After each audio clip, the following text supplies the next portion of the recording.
Ayan na, Chua.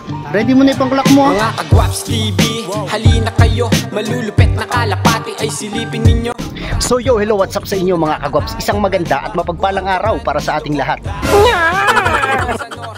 For today's video mga tropa, hali kayo, samahan nyo ko at makikiabang tayo ng mga kalapate ng isa sa pinakamabilis na ibon dito sa Zaragoza. So kung gusto nyo mapanood to, halina kayo, panuorin nyo na ang arrival ng ibon ni Mr. Chua, ang babaero line ng Zaragoza. Let's get it on!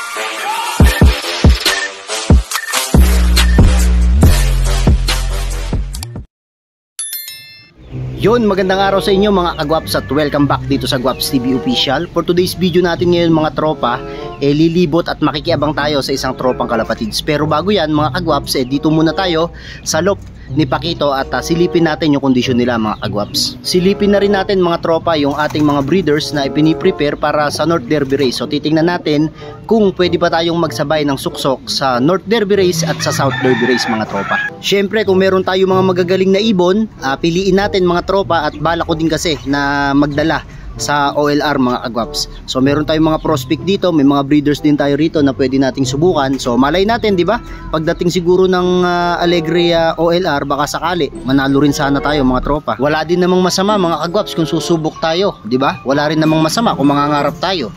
Kasi sa OLR mga Kagwaps, talagang pare-parehas ng alaga. Talagang swerte na lang din minsan yung panghahawakan natin. Saka nga pala, congratulations po sa lahat ng panalo sa OLR ni Mr. Alegre. Ayun mga Kagwaps, dahil hindi tayo ngayon sumama sa kargahan sa Candelaria, Quezon mga tropa, mga Kagwaps, parorondahin muna natin yung ating mga kalapate. So siguro may mga magtatanong bakit hindi sumama sa kargahan o bakit hindi nagkarga si Kuya Gwaps TV Official. Alam nyo mga tropa, nung nakaraang race kasi sa Binyan, sa Lukban mga tropa, talagang stress na stress yung ibong ko. So ayoko naman na isakay pa ng Candelaria na hindi fully recovered yung ibon natin. Kasi alam nyo, pagka ganon, malaki yung chance na talagang bumigay na yung katawan ng mga kalapate. Although makakauwi naman yung iba, kaso nga lang talagang hirap na sila at hindi na sila makaka-recover. So kung mapapansin nyo ngayon mga Kagwaps, pwede na silang isakay. Pero ilang araw pa, meron pa tayong 2 araw para i-recover sila ng maganda. Kaya mas okay para sa akin na hindi sila ikinarga sa Lukban, Quezon. At ayan o, kita nyo, naging okay naman yung kanilang kondisyon. So magpaparonda tayo. Mamaya mga tropa, makikiabang tayo. So magparonda muna tayo. Yan muna ang kanilang magiging exercise ngayon. Sige, rumonda kayo. Tingnan ko kung recover na kayo para sa nalalapit nating grand pooling. Ayan, hintayin muna natin sila mga tropa at mamaya makikiabang tayo sa isang tropa. Nakapasok na sila mga Kagwaps. Tapos yung iba nandun pa sa labas, tumutuka-tuka ng mga bato-bato dun. Ayan, papapasukin ko na rin and then pupunta na tayo dun kila Chua. So makikiabang na ako sa kanila mga Kagwaps, kasi nga medyo nakakatamad dito kapag dito lang tayo sa loop. So naisipan ko na maglibot naman sa ibang tropa natin at tingnan natin yung pauwian ng mga ibon nila mga tropa. So hali kayo, makiabang kayo kasi mabilis yung ibon nun Sana makita natin. Laging area pooling winner dito sa amin. So sana makita natin gaano kabilis yung ibon niya. Andito na ako sa loop ni Mr. Chua, ang babaero line ng Zaragoza mga tropa. So nung mga nakaraan, laging pooling winner to area pooling winner. So ito yung loop niya at tingnan natin yung arrival ng mga ibon niya mga Kagwaps. Ayan na Chua, ready mo na yung mo yung pangklak mo. Ayun Uy, sakto, ganda sa taas mga tropa.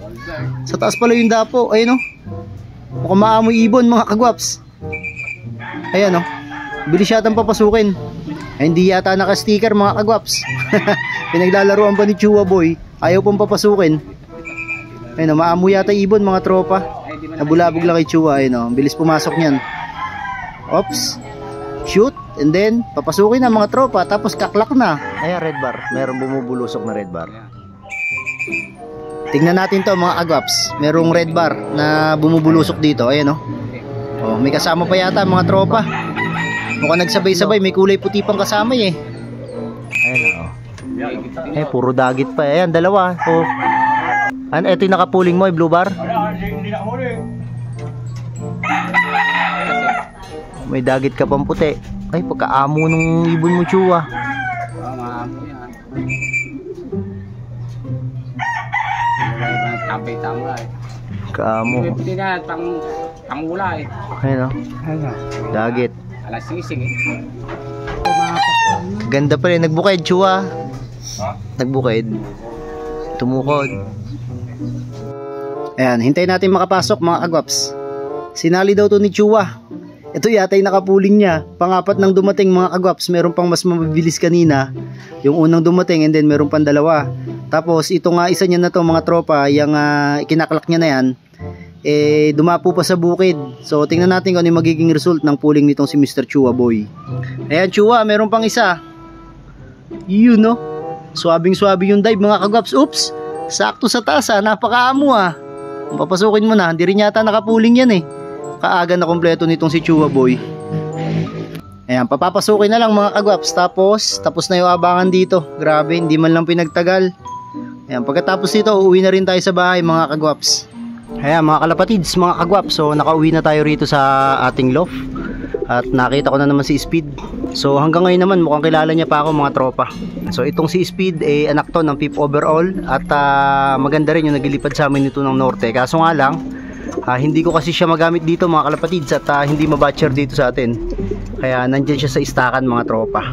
Ayan pogi-pogi pa rin. Talagang bruskong-brusko mga tropa. Balikan ko nga itong si Pakito. Tingnan natin mga kalapatids kung tutuka pa din to sa kamay ko.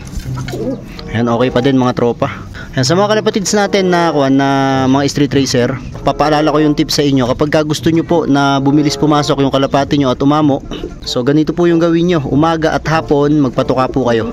So ngayon tanghali mga tropa, napadaan ako dito. So silipin natin itong si Pakito at tingnan natin. Ayan, grabe tapang niya mga kalapatids. So tingnan natin paa. Ayan, talagang kwan pa din, namumulbos pa din, violet pa din ang paa. Ito yung ating nag-champion mga tropa na kalapati. So talagang laging ginagawa ko dito, pinapagalit ko sa kamay ko. Ayan, okay pa rin naman siya mga kalapatids at maamo pa rin naman talaga sa atin. So ito si Mr. Pakito, ang ating overall champion, grand pulling champion at overall champion. So ilan lang silang nag-superset mga tropa. Silipin natin pakpak. Uy, grabe, ganda ng pakpak mga tropa walang kasira-sira Ayos. Diyan ka na muna Pakito at titignan ko pa ibang mga kasama mo rito sa baba. May itlog na pala ulit mga kagwaps itong si Lolo Pakito. Ayun mukhang pang-OLR natin tong anak na ito. Ang ating foundation, Pakito Vandenbroek mga tropa, meron na namang itlog at ang kanyang kapares ay itong Ace Bird natin mga tropa. So ngayon ko lang nakita, meron na palang itlog. Prospecto for OLR mga tropa. Sali natin sa Alegre. Bago pala matapos yung video natin na to, update doon sa kalapatids natin na nandaya sa BBC. Merong mga nagbabalita sa akin na parang gusto ro ko usapin nung naban yung management ng BBC. Pero tingin ko hindi na sila hindi na sila pagbibigyan. Kasi syempre intentional yung ginawa nila. So naawa lang din ako doon sa sa pan-share na naban. Siguro gawa na lang din ng talagang pangangailangan or baka gawain niya na talaga yon, nahuli ngayon. Pero kasi kung tayo yung pan-shares nagagawa nun, siguro baka di na natin gawin mga tropa. Kasi parang tinuldukan niya na yung future niya dun sa sa pagkakalapate. Nakakalungkot man bilang isang pan-share yung nangyari sa kanya. Talagang kailangan kasing gawin yun sa kanya para madala. So malay natin 'di ba sa mga lilipas na taon makapaglaro ulit siya. So yun mga kalapatids nga pala. Maraming salamat sa inyo. So congratulations din pala kay Chua, ang babaero line ng Saragosa. At kumpleto yung ibon niya galing sa Candelaria mga tropa. So kung di pa kayo nakasubscribe dito sa aking YouTube channel, mag-subscribe na kayo. At syempre, huwag nyo kalimutan na i-click yung bell notification button para lagi kayong updated sa aking mga bagong video. So derere, magpaalam ka na sa kanila. Peace out.